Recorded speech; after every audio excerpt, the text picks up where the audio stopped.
करते हैं कि दरवाजे पर नींबू और मिर्ची क्यों टांगा जाता है, दुकान के बाहर, घर के बाहर नींबू मिर्ची क्यों टांगते हैं? क्योंकि लक्ष्मी और दरिद्रता, इन दोनों देवियों को भगवान विष्णु का वर है कि ये प्रतिदिन भूमंडल पर विचरण करने के लिए जाएंगी। प्रतिदिन, रोज, प्रतिदिन लक्ष्मी और दरिद्रता दोनों भ्रमण के लिए निकलेंगे। और जिसके घर में मिष्ठान रखा होगा, उसके घर में लक्ष्मी मीठा खाने के लिए अंदर प्रवेश कर जाती है। और नींबू और मिर्ची दरवाजे पर इसलिए बांधते हैं कि दरिद्रता हमारे घर में प्रवेश ना करे, वो दरवाजे से खाकर ही चली जाए। दरवाजे से। एक बात बहुत ध्यान रखना, जिसके घर में, फ्रिज में, डलिया में या रसोई घर में नींबू और मिर्ची ये दोनों एक ही जगह रखे रहते हैं, उसके घर में कभी शांति नहीं रहती है। सास बहू का, ननंद भाभी का, भाई भाई का, परिवार में कुछ ना कुछ क्लेश जरूर ही होगा।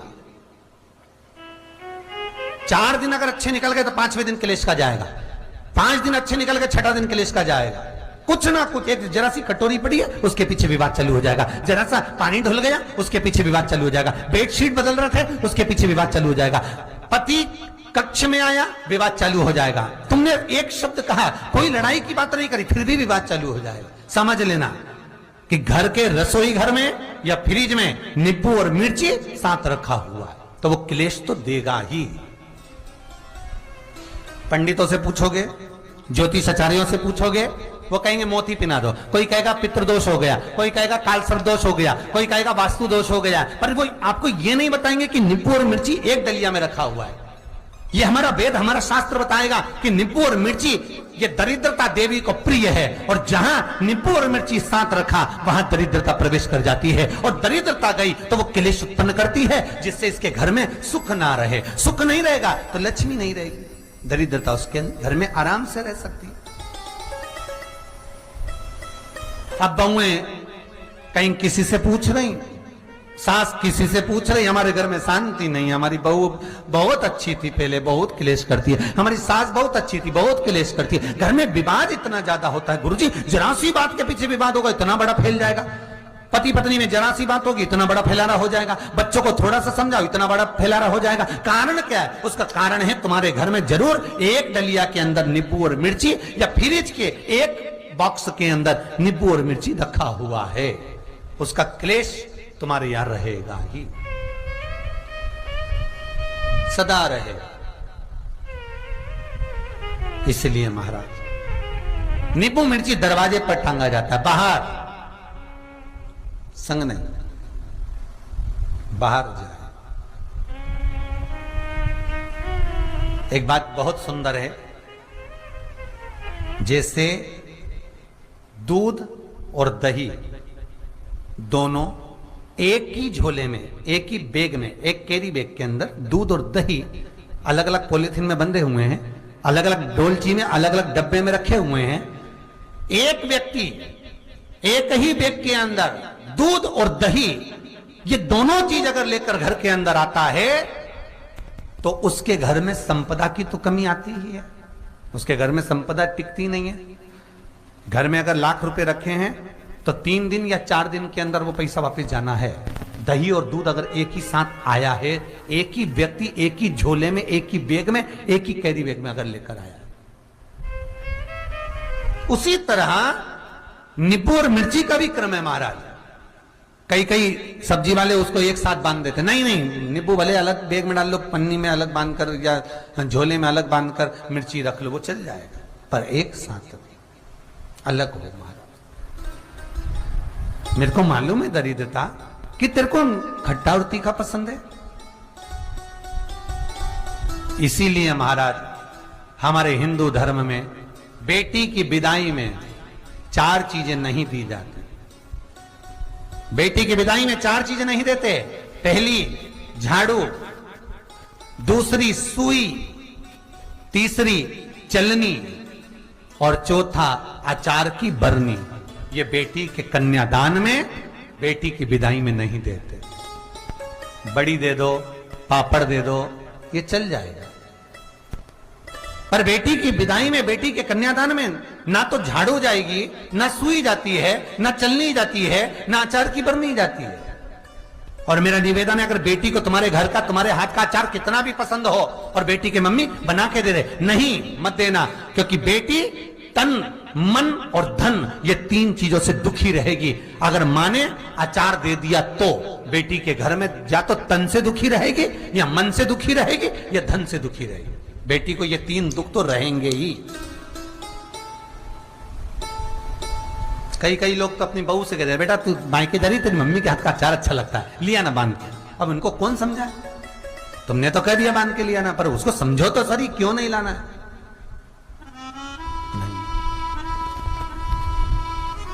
महाराज, दरिद्रता देवी को क्रोध आ गया।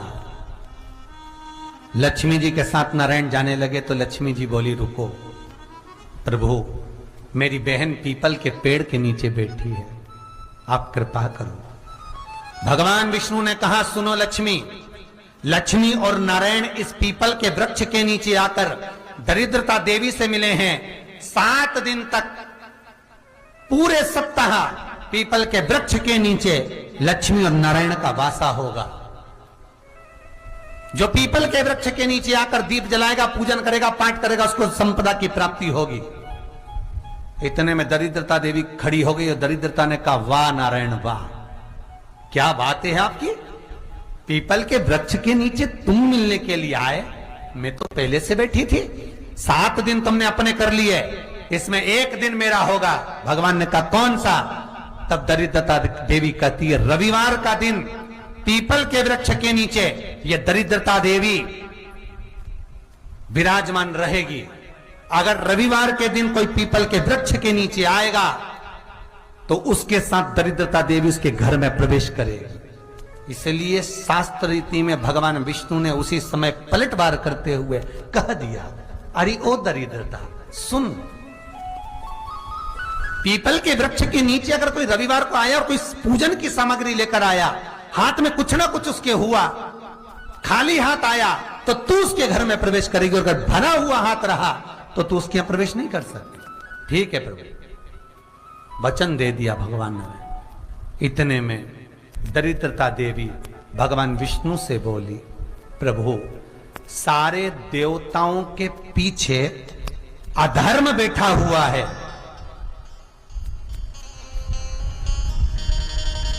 सारे देवताओं के पीछे अधर्म बैठा हुआ है। दुख और दरिद्रता कहां जाकर बैठे हैं, आप स्थान बता दीजिए। आपको अब भी कहा कथा में कि देवताओं के पीछे, देवियों के पीछे, पीठ के भाग में अधर्म का निवास है, आगे धर्म का निवास है। इसलिए मंदिर में अग्रण्य प्रणाम करना चाहिए, आगे किए, पीछे नहीं। दरिद्रता देवी कहती है, ये दरिद्रता और दुख कहां जाकर बैठेंगे, आप वर दीजिए। भगवान विष्णु ने कहा, ये भी तेरे लिए है, तू लक्ष्मी की बहन है, मांग ले, तुझे कहां बैठना है, कहां रहना है। दरिद्रता देवी कहती है, जिस घर में स्त्री दोपहर में सोती होगी उसके घर में दुख और दरिद्रता दोनों जाएंगे। जिनके घर में कांटेदार पेड़े लगे होंगे, पौधे लगे होंगे, उनके घर में दुख और दरिद्रता दोनों जाएंगे। जिनके घर में रात्रि में बासी बर्तन पड़े रहेंगे, उनके घर में दुख और दरिद्रता दोनों जाएंगे। भगवान विष्णु बोले, ठीक है। इतने में दरिद्रता देवी बोली, सारे देवताओं में प्रथम मान्य होने वाले श्री गणेश जी महाराज के पीठ के पीछे कोई नहीं बैठा, अधर्म नहीं बैठा। आप हमें वर दो कि दरिद्रता और दुख गणेश जी की पीठ के पीछे विराजमान होंगे, पृष्ठभाग में दरिद्रता और दुख दोनों रहेंगे। वर दो आप।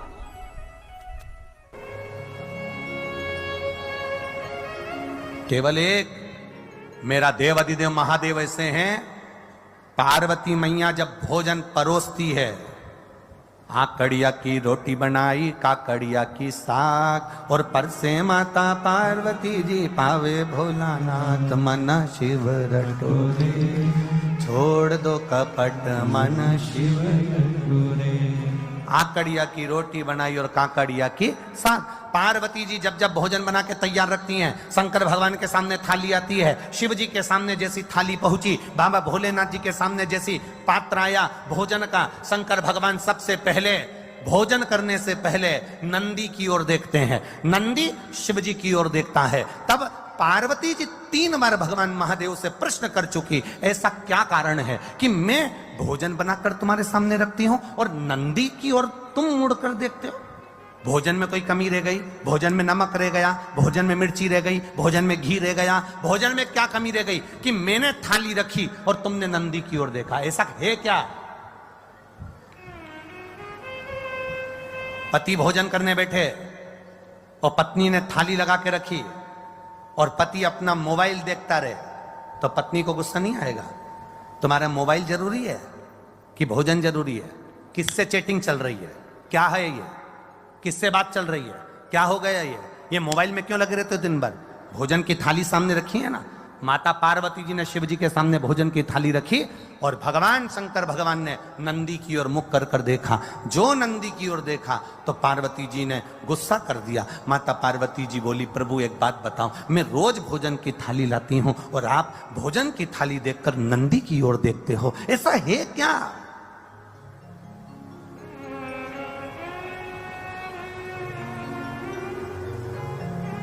भोजन करते समय आप नंदी की ओर क्यों देखते हो? क्या मेरे भोजन में कोई कमी है? क्या मेरे बनाने में कोई कमी है? क्या मैंने जो भोजन बनाया वो श्रेष्ठ नहीं बनाया? इसमें क्या कमी रह गई? इसमें क्या कमी है? पार्वती मैया के 3 प्रश्न हैं भोजन करते हुए देवाधिदेव महादेव से। 3 प्रश्न, लिंग पुराण के, स्कंद पुराण के, कुर्म पुराण के और ब्रह्म विवर्त पुराण के, ये 3 प्रश्न भारी हैं। और एक प्रत्येक नारी के जीवन के ये 3 प्रश्न बड़े भारी होते हैं।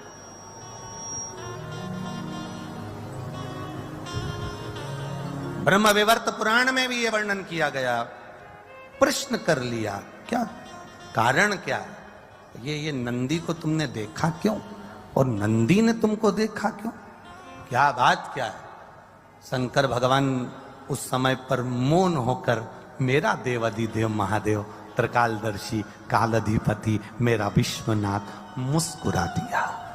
बस हंसे प्रभु, बोले कुछ नहीं।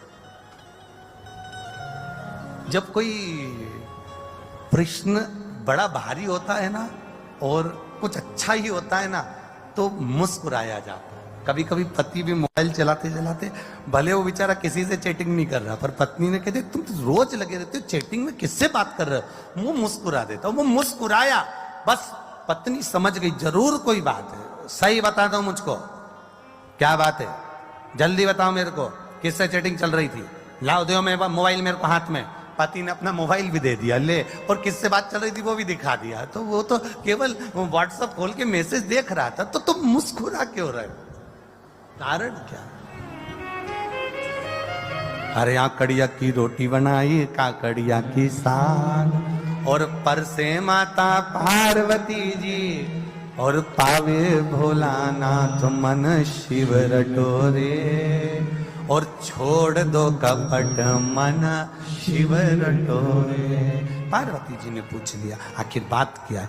क्या हुआ? क्या ऐसा कारण? क्या? शिव जी नहीं बोले।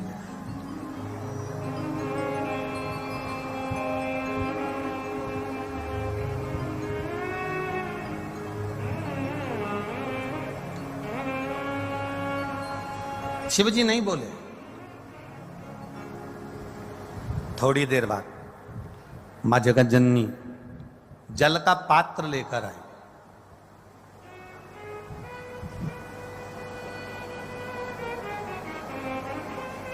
जो जल का पात्र लेकर मां जगत जननी आई, शिव जी ने अपनी केश को जटा को हाथ लगाया, ऊपर देखा। शंकर जी का एक चित्र, एक फोटो आपने देखा होगा जिसमें शिव जी ऊपर देख रहा है, दोनों हाथ ऊपर। किसी ने दर्शन करें कभी? शिव जी के एक फोटो का दर्शन करना, अगर ना करे हो तो कभी गूगल पर, नेट पर, चित्र में शिव के जटा ऊपर गंगा और शंकर के नेत्र ऊपर दर्शन कर रहे।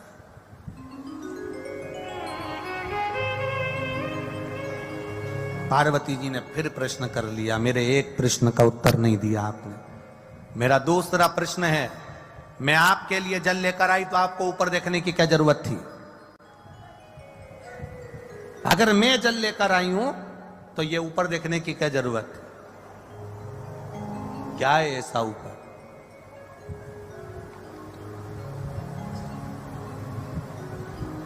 ऐसा है क्या? शिव जी ने कोई उत्तर नहीं दिया। कभी कभी उत्तर ना दिया जाए तो ही अच्छा है। जब प्रश्न की ललकता व्यक्ति के अंदर आ जाती है तो उत्तर पाने की चाह उसके अंदर बढ़ जाती है। उत्तर पाने की चाह उसके अंदर बढ़ जाती है। दो प्रश्न खड़े हो गए। पहला प्रश्न क्या है कि भोजन की थाली लगते ही नंदी को तुमने क्यों देखा और नंदी ने आपको क्यों देखा? दूसरा प्रश्न क्या है, भोजन के लिए जब मैं जल भर कर लाई हूं आपके पीने के लिए तो आपने ऊपर क्यों देखा, किस लिए देखा? और महाराज तीसरा प्रश्न, जब भोलेनाथ भोजन की थाली पे से उठ गए, जल पान कर कर उठ गए, जब मेरे शंकर भगवान जल पीकर भोजन की थाली पर से उठकर जब चले और बाहर जाकर केवल खड़े होकर मेरे भोलेनाथ ने कुछ देर नेत्र बंद करे, तब फिर माता पार्वती ने प्रश्न कर लिया कि मेरे नाथ, अब ये तीसरा प्रश्न है आपके चरणों में कि आपने बाहर जाकर नेत्र बंद कर कर क्यों खड़े हो गए? कारण क्या? कारण क्यों? कि शंभु शरणे पड़ी मांगू घड़ी रे घड़ी दुख काटो दया करी ने दर्शन आखो। तीन प्रश्न है और तीनों प्रश्न बड़े भारी हैं। तीन प्रश्न और तीनों प्रश्न बड़े भारी। शिव जी शयन में विश्राम करने के लिए मेरे भोलेनाथ जी बैठे थे, लेट रहे थे, तभी उसी समय पार्वती मैया आ गई। शिव जी के चरण के नीचे के तलवे को मेरी माता पार्वती जी ने हाथ लगाया, शंकर भगवान के पांव के तलवे में। बहुत बहुत ध्यान देना।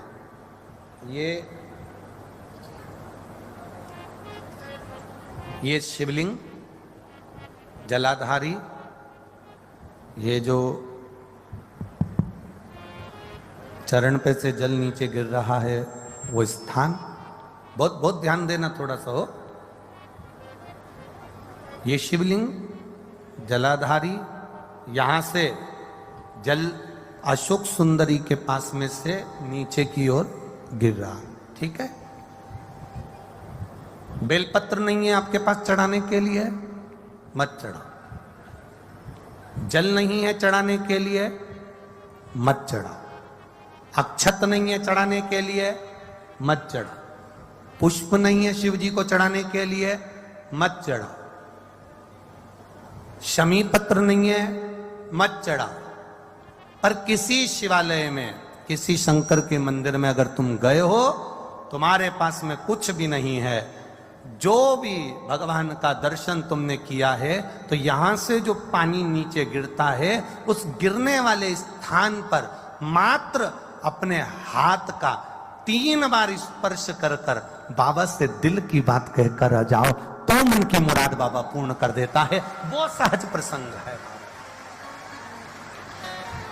माने मेरी माता पार्वती जी ने शिव जी के चरण के नीचे के तलवे को मेरी माता ने स्पर्श किया है।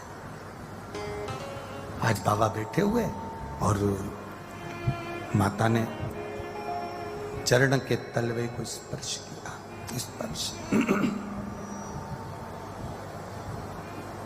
स्पर्श किया। बस अब पार्वती जी ने प्रश्न नहीं किया। 3 प्रश्न माता पार्वती जी कर चुकी थी। अब दूसरी बार माता पार्वती जी ने शंकर जी से कोई प्रश्न नहीं किया। मेरा धर्म पत्नियों से निवेदन है, तुम्हारे पति से तुमने एक प्रश्न किया और उसका उत्तर अगर वो नहीं दे रहे हैं तो तुम मौन हो जाओ, चुप हो जाओ, पीछा मत पकड़ना। पर तुम्हारी आदत इतनी विचित्र है, जब तक उस बात के पीछे तुम्हारी लड़ाई नहीं हो जाए तब तक तुम वो बात कभी खत्म करती ही नहीं। उसके पीछे जब तक विवाद ना हो जाए तब तक वो बात खत्म नहीं होती। पर शिव महापुराण अपने चरित्र का वर्णन करते हुए कह रही है, शिव तत्व का चरित्र का वर्णन करते हुए कह रही है कि जब एक बात का प्रश्न, एक प्रश्न तुमने किया और तुम्हारे पति ने उत्तर नहीं दिया तो हो सकता है वो उत्तर बाद में दे, हो सकता है उस उत्तर के लिए तुम ठीक नहीं हो सकता है उत्तर के लिए वो समय ठीक नहीं है, हो सकता है उत्तर के लिए वो स्थान ठीक ना हो सकता है वो उत्तर तुम्हारे लिए ना हो, इसलिए उसने नहीं दिया। पर आपसे निवेदन है, आप पीछा पकड़कर मत बैठो।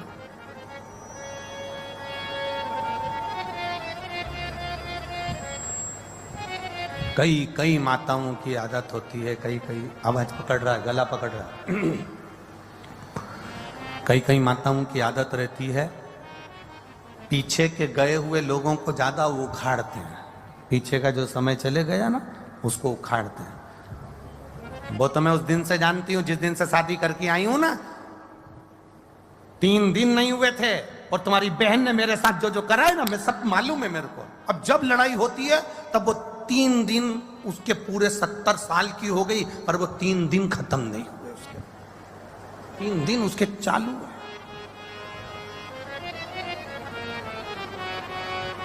अब मेरे महादेव जी ने क्या करा, केवल चरण के तलवे को स्पर्श किया था मेरी मां ने, केवल चरण को स्पर्श। और शिव जी ने कह दिया, गौरा, ए गौरा, ए हिमालय सुता, ए विनायक की महतारी, ए षडानंद कार्तिकेय की मां, जगत का भरण पोषण करने वाली है जगत जननी, तुमने 3 प्रश्न मुझसे किए। अब प्रश्न नहीं करा है मेरी माता ने, केवल एक बार प्रश्न कर कर मेरी माता भूल गई और भूलने के बाद मेरी मां महादेव के चरण के उस रज को, उस नीचे तलवे को केवल स्पर्श करी और शिव जी ने उत्तर देना प्रारंभ कर दिया। सुनो हिमालय सुता, सुनो गोरा, सुनो हे जगत धात्री जगदम्बा, हे दुर्गा, सुनो, तुम्हारा पहला प्रश्न था कि मैं भोजन की थाली के सम्मुख बैठा तो नंदी को क्यों देखा, किस लिए देखा, और नंदी ने मुझे देखकर अपने शीश को क्यों हिलाया। सुता, हे हिमालय सुता, उसका केवल एक उत्तर है, मेरे को लोग विश्वनाथ कहते हैं। विश्वनाथ का मतलब तुम जानती हो सुता? विश्वनाथ का मतलब तुम्हें मालूम है पार्वती? पार्वती जी कहती हैं, हां, जो विश्व का नाथ है।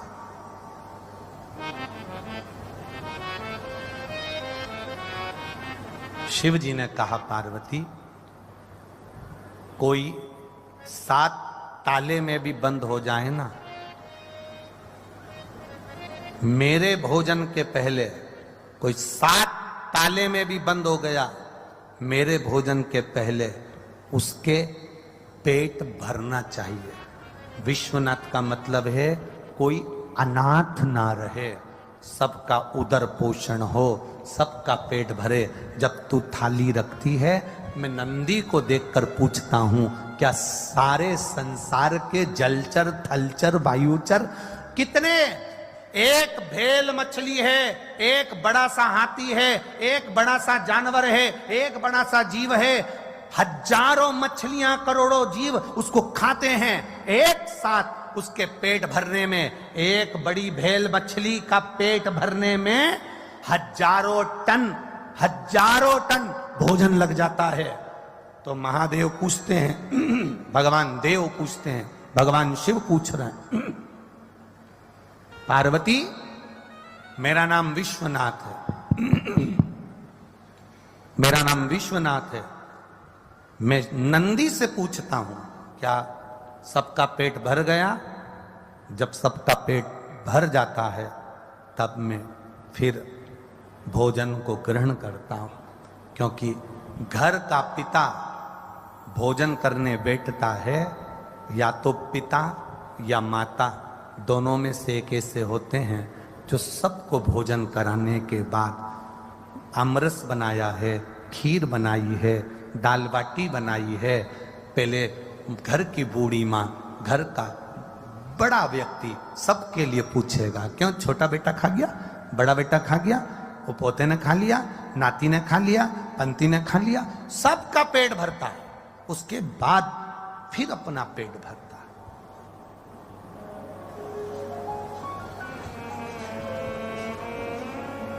मैंने नंदी से पूछा क्या सबका पेट भरा गया?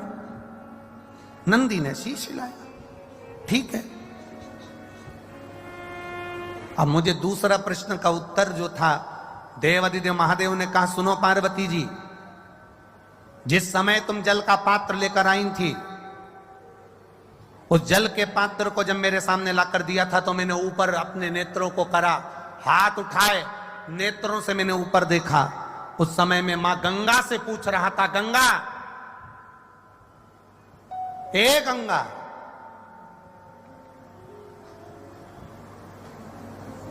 तेरे तट पर आए हुए जीव, या जिसने एक बार मुख से हर हर महादेव कहा हो, जिसने बम बम भोले कहा हो, जिसने भूलवश ओम नमः शिवाय कहा हो, जिसने भूल से भी मेरे मंदिर के सामने से निकल कर चला गया हो, जो भूल से भी मेरे मंदिर की ओर मुड़ कर देख लिया हो, जो भूल से भी मेरे मंदिर की रज उड़ के जिसके सिर पर चली गई हो, तो महादेव कह रहे हैं, मैं गंगा से पानी पीने से पहले पूछ रहा था, क्या तूने उन सभी जीवों का कल्याण कर दिया?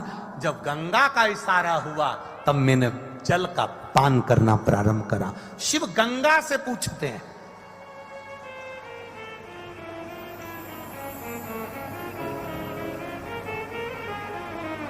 और तीसरा प्रश्न का उत्तर, तीसरे प्रश्न का उत्तर महादेव कह रहे हैं, मैं बाहर गया, नेत्र बंद कर थोड़ी देर खड़ा हो गया, तब शंकर भगवान कहते हैं, उस समय पर मैं बाहर खड़े होकर मेरे इष्ट मेरे राम को याद कर रहा था और उनको धन्यवाद दे रहा था कि तूने मुझे जो कार्य सौंपा है, विश्व के